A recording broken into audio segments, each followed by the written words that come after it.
Hi there.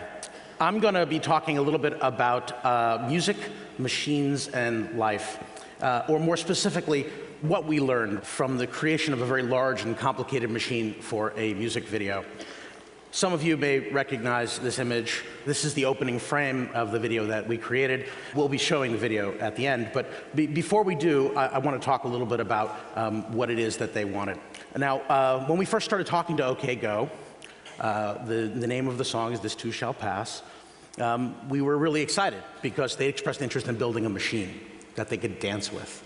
And we were very excited about this because, of course, they have a history of dancing with machines. They're responsible for this video. Here it goes again. 50 million plus views on YouTube. 4 guys dancing on treadmills, no cuts, just a static camera, a fantastically viral and wonderful video. So we were really excited about working with them. And we sort of started talking about what it is that they wanted, and they explained that they wanted kind of a Rube Goldberg machine.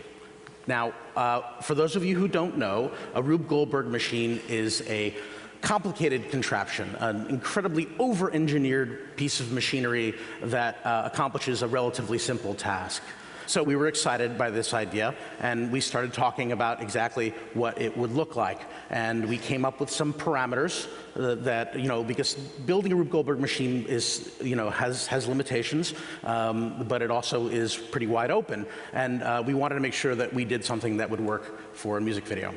So we came up with a list of requirements, the 10 Commandments, and they were in order of ascending difficulty. The first is no magic. Everything that happened on screen had to be very easily understood by a typical viewer. The rule of thumb was that if my mother couldn't understand it, then we couldn't use it in the video. They wanted band integration, that is the machine acting upon the band members, specifically not the other way around. They wanted the machine action to follow the song feeling. So as the song picks up emotion, so should the machine get grander in its process. They wanted us to make use of a space. So we had this 10,000 square foot warehouse we were using, divided between 2 floors. It included an exterior loading dock. We used all of that, including a giant hole in the floor that we actually descended the camera and cameraman through. They wanted it messy, and we were happy to oblige. The machine itself would start the music. So the machine would get started, it would travel some distance, reacting along the way, hit play on an iPod or a tape deck or something that would start playback, and the machine would maintain synchronization throughout. And speaking of synchronization, they wanted it to sync to the rhythm and to hit specific beats along the way. Okay. They wanted it to end precisely on time.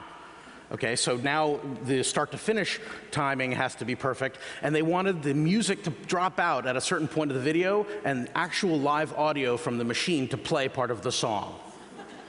And as if that wasn't enough, all of these incredibly complicating things, right? They wanted it in one shot.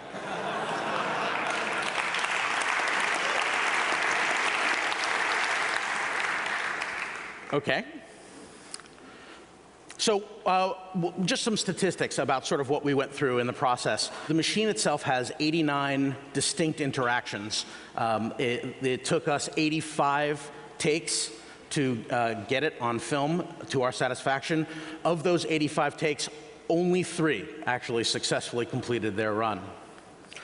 We destroyed 2 pianos and 10 televisions in the process. We went to Home Depot well over 100 times. And we lost 1 high-heeled shoe when one of our engineers, Heather Knight, left her high-heeled shoe after a nice dinner and returned back to the build and left it in a pile of stuff. And another engineer thought, well, that would be a really good thing to use, and ended up using it as a really nice trigger, and it's actually in the machine. So what did we learn from all of this? Well, having completed this, we get the opportunity to step back and reflect on some of the things. And we learned that small stuff stinks. Little balls in wooden tracks are really susceptible to humidity and temperature and a little bit of dust, and they fall out of the tracks, and the exact angles makes it hard to get right. And yet, a bowling ball will always follow the same path. It doesn't matter what temperature it is, doesn't matter what's in its way, it will pretty much get where it needs to go. But as much as the small stuff stinks, we needed somewhere to start so that we would have somewhere to go. And so you have to start with it, you have to focus on it. Small stuff stinks, but of course, it's essential, right? What else? Planning is incredibly important. You know, we spent a lot of time ideating and even building some of these things. It's been said that no battle plan survives contact with the enemy. I think our enemy was physics, and she's a cruel mistress, and often we had to pull things out as a result because of timing or aesthetics or whatever. And so while planning is important, so is flexibility. These are all things that ended up not making it into the final machine. So also put reliable stuff last.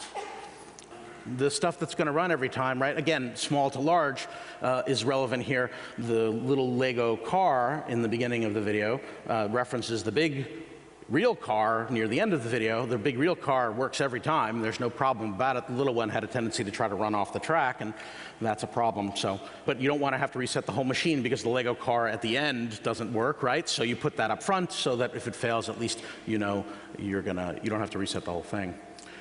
Life can be messy.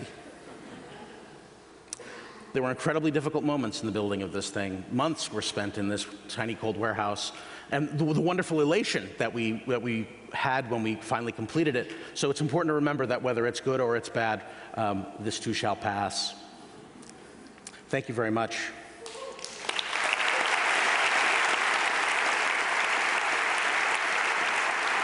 And now to introduce their music video, we have OK Go.